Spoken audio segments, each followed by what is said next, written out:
Colombia sobrevivirá por siempre. La historia del fútbol en Colombia es muy difusa. Se sabe que el deporte y reglas llegaron al país desde Inglaterra a Barranquilla para principios del siglo XX, pero también existe la afirmación de que partidos de fútbol se jugaban en el Polo Club para 1903, en medio del final de la Guerra de los Mil Días. Sea cual sea la cuestión, el profesionalismo fue por muchas décadas totalmente resistido. Entre 1912 y 1937 se fundaron decenas de equipos e incluso algunos ahora parte del rentado nacional. Deportivo Cali, Independiente Medellín, América, Junior, Cúcuta, Boca de Cali, Sporting de Barranquilla y el Unión Indulana. Ya en 1938, se conforma la primera selección colombiana de fútbol para los Juegos Panamericanos y del Caribe, teniendo resultados más bien modestos pero no por ello menos populares. Cuando caen los años 40 y después de unos torneos interdepartamentales muy exitosos en Bogotá, Medellín y Cali, empieza una revolución de equipos. El Municipal de Bogotá sufre distintas transformaciones hasta consolidarse como Millonarios. El Unión Indulana asimismo se une y transforma hasta convertirse en Atlético Municipal, ahora Atlético Nacional. Surgen el Deportivo Pasto, el Deportivo Pereira, el Huracán de Medellín y el protagonista de nuestra historia. El 28 de febrero de 1941, en el Café Rin del centro de Bogotá, se forma el Club Independiente Santa Fe. Llamado Santa Fe por el pasaje Santa Fe en donde trotaban sus fundadores, e Independiente por ser un club con capital independiente, sin depender del patrocinio de empresas como sucedía con los demás equipos del fútbol bogotano. Ya con una gama multicolor de equipos en distintas partes del país, el todavía amateur fútbol colombiano tenía una ventaja que lo hacía más atractivo que los otros países de Sudamérica. Mientras en prácticamente todos los demás países, el fútbol estaba mayormente concentrado en la capital, ya fuera Lima, Buenos Aires, La Paz, Montevideo, etc., en Colombia se podía organizar un torneo con un equipo prácticamente de cada departamento, a pesar de que los equipos más fuertes para 1947 eran Millonarios y Santa Fe. Era un fútbol completamente descentralizado. Existían América, Cali, Independiente Medellín, cada uno con sus respectivos triunfos. Pero incluso con esto, la idea del profesionalismo era algo que no le pasaba por la mente a la de fútbol, ni a ninguna de las asociaciones departamentales del país. El profesionalismo en el fútbol se define como el acto de recibir una paga por jugar al deporte. Asimismo incluye detalles como acomodamiento de los jugadores, alimentación, transporte, etc.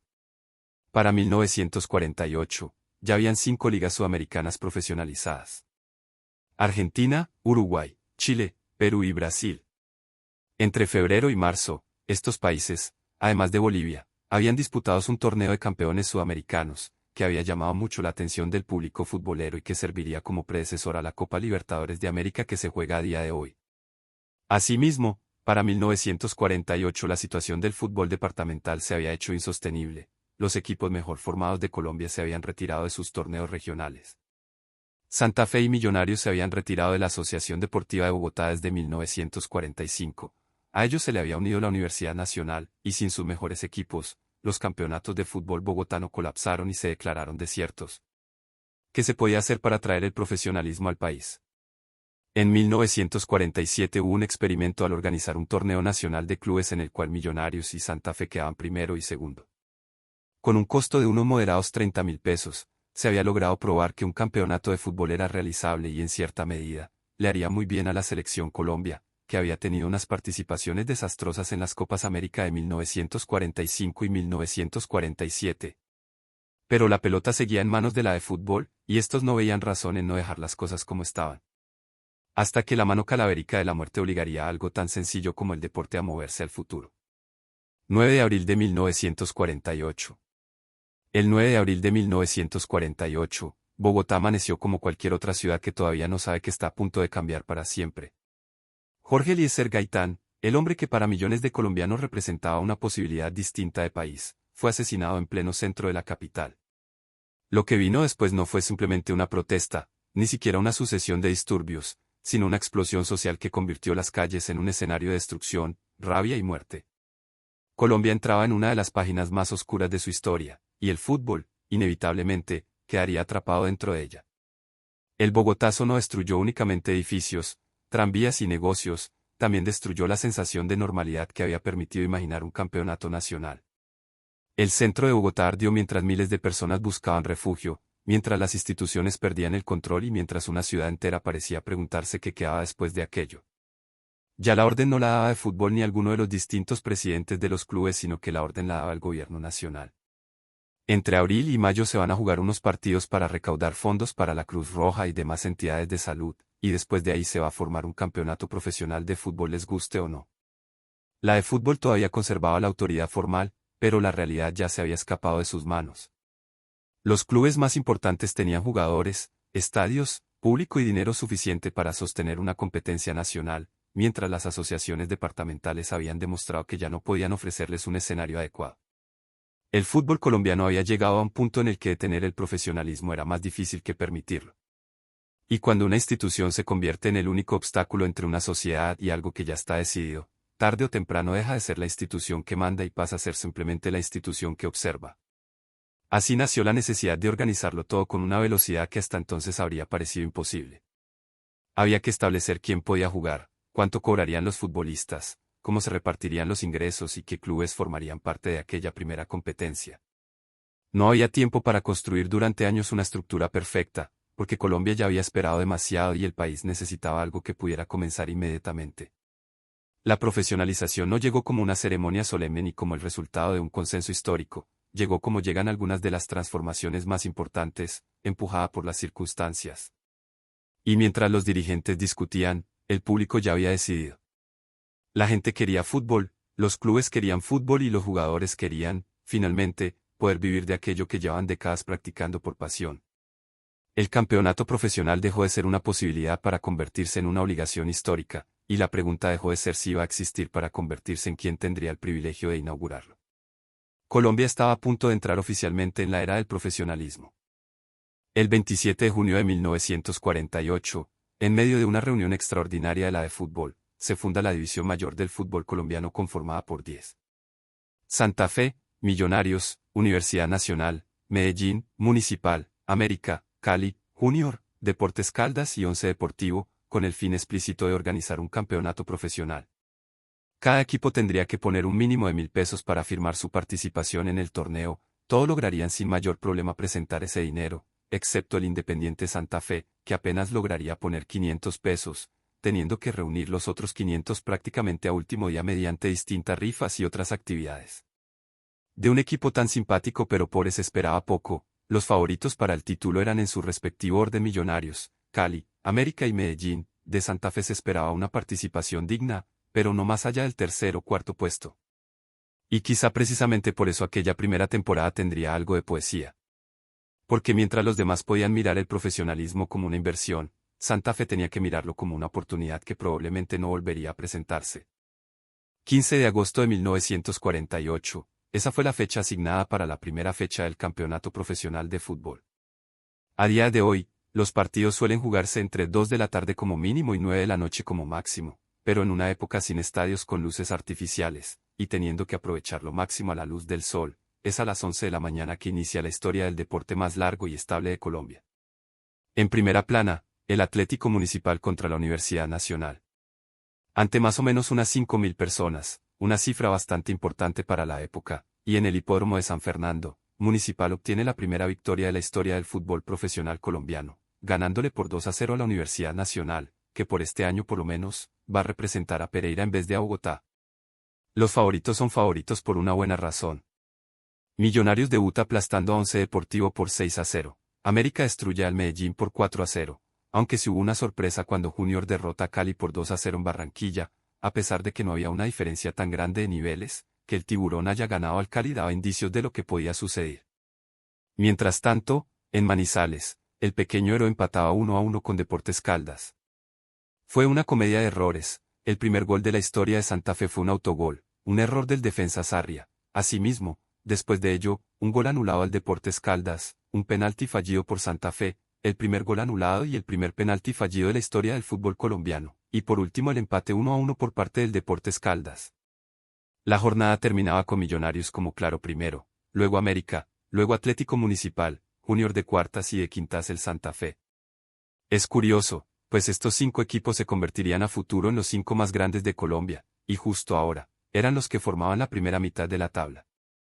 La segunda fecha se juega 8 días después, y aquí es donde la historia del fútbol colombiano se parte en dos, es como si la primera fecha todavía tuviera el amateurismo impregnado, y la segunda fuese el verdadero debut. Once Deportivo sorpresivamente derrota al América. El Medellín se recupera del bochorno de la primera fecha ganándole a Junior. La Universidad Nacional le deja la nariz sangrando a Millonarios al ganarle por 3-2 en un partido increíble. El Deportivo Cali empata 2-2 ante el Caldas y se empieza a notar que uno de los favoritos al título se va a quedar atrás, y para cerrar la fecha a las 3:30 de la tarde, el Independiente Santa Fe aplasta por 5-2 al Atlético Municipal. 8 equipos quedan atascados en un empate de 2 puntos, el Deportivo Cali queda con un punto, y sube al primer puesto el pequeño héroe. El Independiente Santa Fe sube al primer puesto. Y nunca baja de ahí. El equipo simpático, pobre y orgullosamente independiente que supuestamente debía pelear, con suerte, por un tercer o cuarto puesto. Fecha 3, Santa Fe sigue en la punta gracias a la primera victoria de su historia como visitante, derrotando por 4-2 a Junior en Barranquilla. Millonarios se desquita con Cali ganándole por 3-2, Deportes Caldas entra en carrera al ganarle por 4-1 a Medellín, y América se aferra a su segundo puesto al ganarle a la Universidad Nacional. Fecha 4. El Deportivo Cali por fin despierta y aplasta por 4-1 a Municipal en un duelo que sirve para recortar diferencias por parte del Cali y dejar a Municipal en una situación muy incómoda. Millonarios sube al segundo puesto al masacrar por 7-3 al Medellín, Junior sube al tercero al ganarle por 2-0 a Once Deportivo, la Universidad Nacional consigue un empate modesto ante Caldas, y el Independiente Santa Fe aplasta a uno de los favoritos por 5-1. En lo que sería la mayor goleada del Clásico de Rojos hasta el 4-0 de 2026, Santa Fe le clava 5 goles a América, bajándolo del segundo puesto y consolidando su posición como líder del torneo. En la quinta fecha, Junior se consolida en el tercer puesto al ganar por 4-2 a América, puesto que ocuparía durante la gran mayoría del torneo. Millonarios aplasta por 7-4 al Caldas y asimismo se juega el primer clásico regional profesional de la historia del fútbol profesional colombiano. En el hipódromo de San Fernando, el Atlético Municipal se enfrenta al Independiente Medellín, a diferencia de hoy en donde el Nacional es más grande que Medellín y de mejor presente, antes de los 70 la situación era al revés, y esto se mostró en el primer clásico. Medellín gana por un contundente 3-0 y sube al tercer puesto. Para completar la jornada, Santa Fe gana por un cómodo 5-2 al Once Deportivo y el Cali sufre su primera vergüenza al caer por otros 5-2 ante el colero Universidad Nacional. La situación para la fecha 6 es sencilla. Santa Fe primero con 9, Millonarios segundo con 8, Junior tercero con 6 y ya los demás bastante lejos de la cima del campeonato. Porque la fecha 6 vale la pena mencionarse. Porque por primera vez en el profesionalismo, se van a enfrentar el Santa Fe y los Millonarios. Hasta ese momento Santa Fe había sido líder, goleador y sorpresa. A partir de la sexta fecha tendría que demostrar si también podía ser grande cuando la historia lo pusiera frente al otro grande de Bogotá. 19 de septiembre de 1948, Estadio El Campín de Bogotá. La fecha 6 sería el comienzo de varias de las rivalidades del fútbol colombiano. Deportivo Cali contra Medellín, América contra Nacional, y el superclásico del fútbol colombiano, Santa Fe contra Millonarios. La expectativa era enorme, de hecho muy grande para un fútbol colombiano recién nacido. 8 fotógrafos fueron mandados al Campín y alrededores para grabar el superclásico, 25.000 personas ocuparían cada uno de los rincones del estadio, y tratando de escuchar o de colarse, todavía más personas en las afueras. En aquellos tiempos, Bogotá tenía una población de apenas 250.000 personas, por lo que un 10% de la población iba a presenciar este duelo. Para dimensionar la situación, es como si ahora al Campín asistieran 800.000 personas. Como cuenta la crónica del tiempo. Nadie nunca se imaginó que en este bello país colombiano se podía brindar un espectáculo al aire libre de esta magnitud en la capital. La consigna era sencilla: si Santa Fe ganaba, sacaría una ventaja cuantiosa sobre el resto; si Millonarios ganaba, empataba en puntos con Santa Fe. Hubo un trancón, pues incluso los que no pudieron asistir al estadio se dirigían al Campín para tratar de escuchar el partido por radio. Incluso en los otros departamentos se trataba de cubrir este superclásico. Y lo mejor es que no decepcionaría en lo más mínimo. Arranca el partido a las 3:30 de la tarde, y es un duelo y una final. Millonarios y Santa Fe se atacan entre sí como trenes a toda velocidad, y es en esta pulseada que llega el primer gol, gol rojo. La Liebre Pineda recibe el balón después de un duelo entre jugadores, y con toda la libertad del mundo, centra para Hermenegildo Germán Antón, posiblemente el primer ídolo de la historia de Santa Fe. Cabecita de Oro hace valer su apodo, conectando de cabeza el primer gol en la historia del clásico capitalino. Es 1-0 en 5 minutos y el inicio de lo que solo se podría describir como un mar de nervios. Santa Fe y Millonarios eran reconocidos por ser avanzados en materia técnica, revolucionarios para su época. Aquí no había nada de eso, nada de técnica, ambos equipos se sentían como si estuviesen jugando el partido de sus vidas y todo esquema o táctica se quebraba inmediatamente para dar paso a shows de velocidad y de choque violento.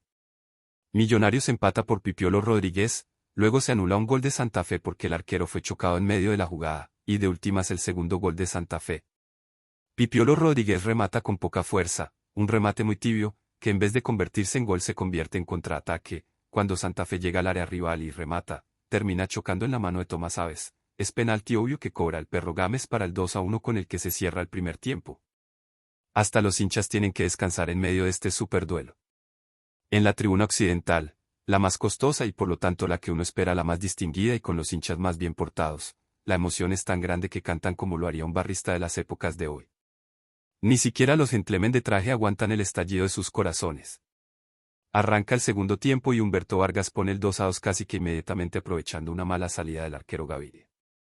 La sorpresa es aún más grande cuando Alfredo Castillo, que luego sería ídolo de Millonarios, pone el 3-2 con el que remonta temporalmente el azul. Los primeros minutos del segundo tiempo fueron tan intensos, que cae el cansancio y las decisiones bizarras, y ahí, en medio del sudor y del mareo, tiene que llegar el profesionalismo.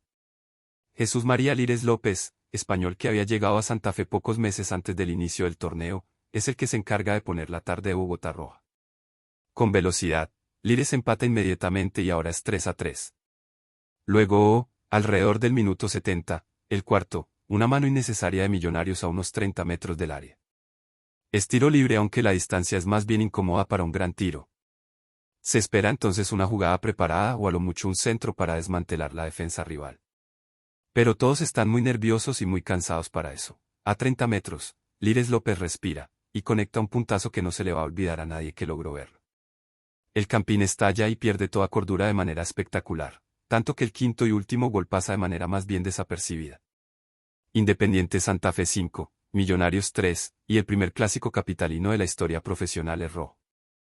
Y se demuestra, sin espacio para ninguna duda, que el fútbol profesional colombiano iba a ser el mayor de los éxitos. Colombia todavía estaba aprendiendo a ser profesional, pero el 19 de septiembre de 1948 ya había descubierto que podía enamorarse de su fútbol. El torneo no dejaría de correr, y la emoción se haría todavía más grande. Junior lograba ganarle a Millonarios por un impresionante 5-2 mientras Cali se desquitaba de todas sus humillaciones al ganarle en un increíble 4-3 a América.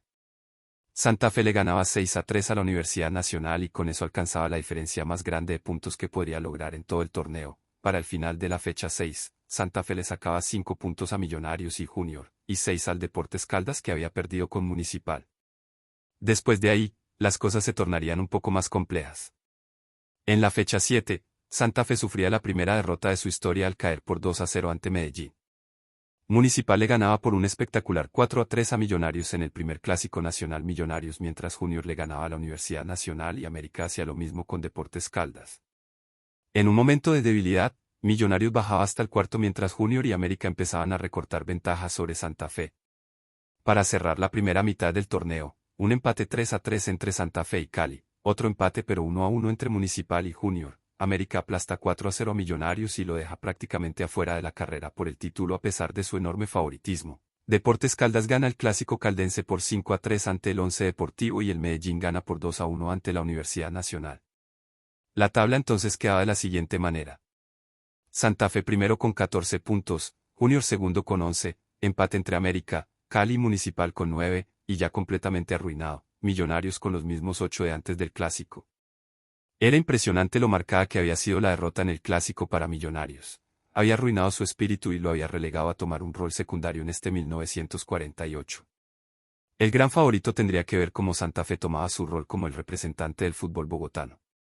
Después de 14 días, comienza la segunda mitad del torneo y aquí es donde se tiene que mostrar la chapa del campeón, aquí es donde un fútbol en el que en realidad no hay mayor diferencia de nivel entre el primero y sexto, muestra su mejor cara. Santa Fe parpadea por un momento, y deja perder su ventaja poco a poco. Empate ante Deportes Caldas mientras Junior gana ante Deportivo Cali, luego derrota ante Municipal por 2-1 mientras Junior aplasta por 8-3 al Medellín, y por un solo instante en todo el campeonato profesional, existe la posibilidad que Santa Fe no sea el campeón. Santa Fe se mantiene en el primer puesto pero empata en puntos con Junior, que también tiene 15, luego están América y Municipal con 12. Y justamente, como son cosas del destino, el partido de fecha 12 para el 7 de noviembre va a ser Santa Fe contra Junior. 25.000 personas, justo como en el clásico. Millonarios ganaba 4-2 a Deportivo Cali, Deportes Caldas gana 3-1 a Medellín, la Universidad Nacional le daña el caminado a América ganándole por 3-2 en el Estadio Olivare, y después de todo eso, a las 3:30 arranca el partido entre primero y segundo. A diferencia del partido entre Santa Fe y Millonarios que fue un espectáculo de ansiedad y de nervios y de golpes y demás, Santa Fe este partido prefirió jugarlo de manera inteligente, y esto sería más que suficiente para desmantelar al otrora llamado equipo Tiburón. Para el final del primer tiempo, Santa Fe ya iba ganando 3-0, e incluso cuando Junior pone el 3-1 al arrancar el primer tiempo, Rubio pone el 4-1 inmediatamente y es como si ese pequeño bache entre septiembre y octubre hubiese sido apenas un espejismo, una broma para hacer más entretenido el campeonato. La ventaja vuelve a ser de 2, y cuando en la fecha siguiente América gana por 3-0 a Junior mientras Santa Fe gana por 2-1 al Once Deportivo, es como si ahí mismo se hubiese decidido el campeonato. Las últimas 4 fechas entonces, no serían jugadas para designar a un campeón, sino para mostrar que el fútbol colombiano se había ganado su derecho a existir. Colombia había descubierto que podía organizar su propio campeonato, llenar sus estadios, construir rivalidades y hacer que miles de personas vivieran un domingo entero alrededor de 90 minutos de fútbol. El campeón estaba cada vez más cerca. Pero antes de levantar la copa, quedaban 4 partidos para demostrar que aquella revolución no había sido pasajera. Para el 5 de diciembre, ya la suerte está echada en cuanto a los primeros puestos. América gana su primer clásico caleño por 1-0 y se consolida quinto, Millonarios aplasta a Junior por 6-1 y se consolida cuarto, Caldas le gana por 3-1 a Municipal y se consolida tercero. Al caer tan fuertemente, Junior se tiene que conformar con el segundo lugar, y al ganar por 4-1 en Pereira la Universidad Nacional, Santa Fe se consolida primero. El 12 de diciembre de 1948 se va a jugar la penúltima fecha con una consigna muy sencilla: si Santa Fe consigue por lo menos un punto, se consagrará campeón de Colombia.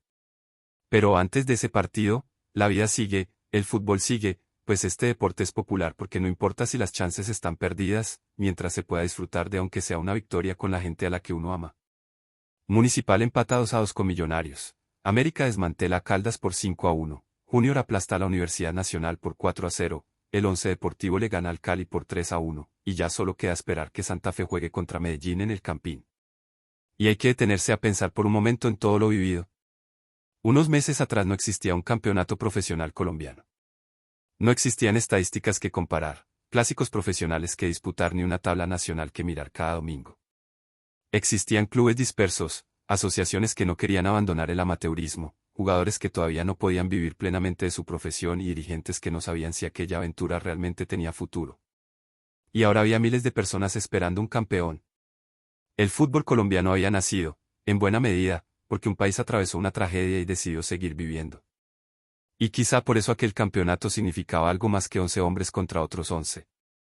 En medio de una nación todavía herida, el fútbol había encontrado una manera sencilla de decir que la vida continuaba, había partidos que jugar, equipos que alentar y domingos que volver a llenar de gente. Solo faltaban 90 minutos. El 12 de diciembre de 1948, el Independiente Santa Fe no necesitó especular, esperar ni sufrir.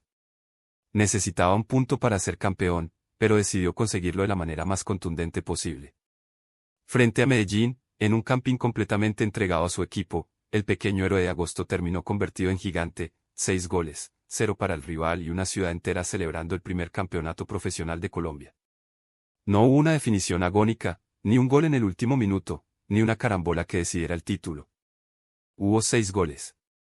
6 golpes de autoridad para cerrar una campaña que había comenzado con 500 pesos reunidos a última hora, con pronósticos que apenas hablaban de una participación digna y con un equipo al que nadie colocaba entre los grandes favoritos. Millonarios había sido el gran favorito y terminó cuarto. Junior había llegado a perseguir al líder hasta empatarlo en puntos. Deportes Caldas había demostrado que también podía competir, Municipal había escrito su nombre en la primera página de la historia y América, Cali, Medellín, Universidad Nacional y Once Deportivo habían contribuido, cada uno a su manera, a construir aquel primer campeonato. Todos habían perdido algo en el camino, pero todos habían ganado algo mucho más importante: ahora existía un fútbol profesional colombiano al que volver el domingo siguiente. Y cuando el árbitro señaló el final, el marcador decía Independiente Santa Fe 6, Medellín 0. De Peña Social a campeón nacional, era lo que decía el tiempo. Es decir, Santa Fe pasó de ser un club de amigos recreándose a ser la representación misma de Colombia. Pero en realidad, casi todos los equipos del fútbol colombiano habían iniciado así, como peñas sociales, como una distracción y una recreación en medio de una sociedad convulsionada, de difícil movilidad, llena de los problemas típicos del siglo XX. Ya fuera las guerras internas o las mundiales, ya fuese la gripe española o la fiebre amarilla bien colombiana, ya fuese un terremoto o el magnicidio de un caudillo, Colombia necesitaba liberar su tensión, su energía, y lo hizo tal vez de la mejor forma, con un partido, con un juego. Independiente Santa Fe cargaría entonces por siempre la batuta del primer campeón. Eso ha sido un honor que nadie se lo ha podido quitar, un título que, a pesar de que a día de hoy es solo uno de 20, ¿es el uno? El primero. El campeonato profesional fue un éxito, tanto así que en 1949 grandes personalidades del fútbol mundial vendrían a Colombia a jugar por salarios exorbitantes en medio de estadios estasiados. Era irónico, por décadas no hubo mayor interés en el profesionalismo, y ahora que lo había, era la hora de tirar la casa por la ventana. Un partido no podía detener una guerra. No podía curar una enfermedad, reconstruir una ciudad después de un terremoto ni devolverle la vida a un hombre asesinado. Pero durante 90 minutos podía conseguir algo que también era indispensable, reunir a las personas en un mismo lugar y darles permiso para pensar en algo distinto.